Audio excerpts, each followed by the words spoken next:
दुर्गम भागातील ग्राहकांना बँकिंग सेवा प्रदान करण्यासाठी सासवड येथील संत सोपानकाका सहकारी बँकेतर्फे बँक ऑन व्हील्स या नाविन्यपूर्ण उपक्रमाला सुरुवात होणार असल्याची माहिती बँकेचे संस्थापक अध्यक्ष संजय जगताप यांनी पत्रकार परिषदेत दिली आहे।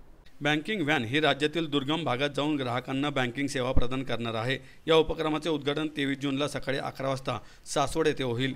या प्रसंगी सासवड येथील संत सोपानकाका महाराज संस्थान देवस्थानचे मालक ॲडव्होकेट गोपाळ गोसावी, अध्यक्ष व प्रमुख विश्वस्त ॲडव्होकेट त्रिगुण गोसावी, आळंदी येथील श्री ज्ञानेश्वर महाराज संस्थान देवस्थानचे अध्यक्ष व प्रमुख विश्वस्त योगीराज निरंजननाथ आदी उपस्थित असतील, असे जगताप यांनी यावेळी सांगितले।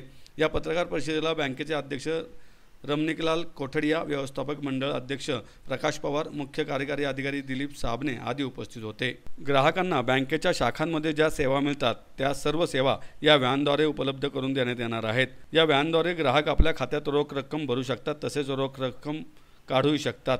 ग्राहकांना KYC व CKYC देखील अपडेट करता येणार आहे। या वाहनद्वारे ग्राहक आपली निष्क्रिय खाते देखील सक्रिय करू शकणार आहेत। बचत खाते, चालू खाते, मासिक आवर्तन ठेव खाते, मुदत ठेव खाते इत्यादी खाते उघडू शकणार आहेत। मुदत ठेवीची पावती देखील तात्काळ प्रिंट करून मिळणार आहे।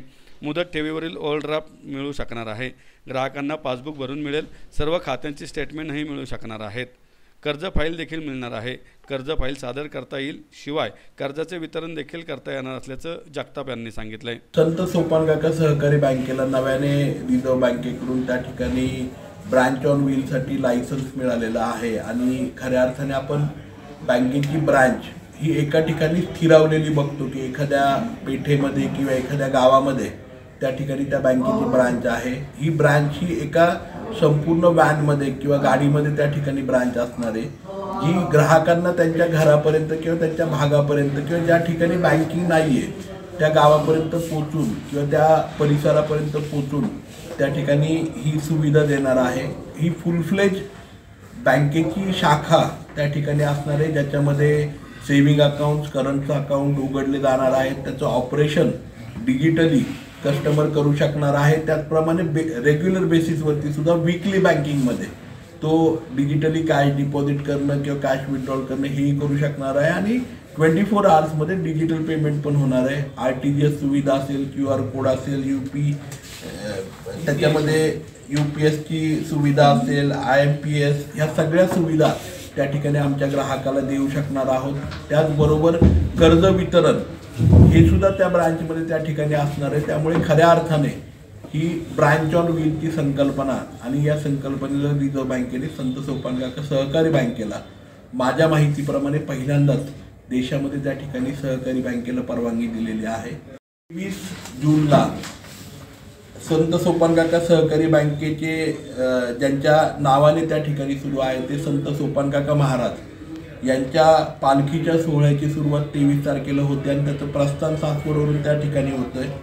त्या दिवशी संत सोपानकाका महाराजांच्या पालखी सोहळ्याबरोबरच ही बँकेची जी ब्रांच ऑन व्हील आहे ही पुणे जिल्ह्यामध्ये, त्याचप्रमाणे सातारा जिल्ह्यामध्ये आणि सोलापूर जिल्ह्यामध्ये त्या ठिकाणी या तिन्ही जिल्ह्यामधून पंढरपूरपर्यंत 6 तारखेपर्यंत त्या ठिकाणी बरोबर राहणार आहे।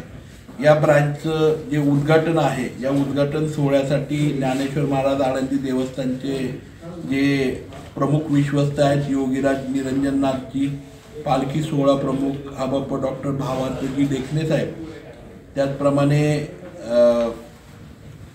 बँकेचे आपले संत सोपानकाका देवस्थानचे प्रमुख विश्वस्त आदरणीय गोसावी साहेब, ॲडव्होकेट त्रिगुणजी गोसावी साहेब, आळंदी देवस्थानचे श्रीमंत सरदार उर्जितसिंह राजे शितोळे सरकार, त्याचप्रमाणे ज्ञानेश्वर महाराज पालखी सोहळ्याचे चोपदार राजाभाऊ चोपदार असतील आणि वंश परंपरागत जे दोन्ही पालखी सोहळ्यांचे प्रमुख आहेत, त्या दोन्ही प्रमुखांच्या प्रमुख उपस्थितीमध्ये आणि त्यांच्या हस्ते या ब्रांच ऑन व्हीलची शुभारंभ आम्ही त्या ठिकाणी करतो आहोत।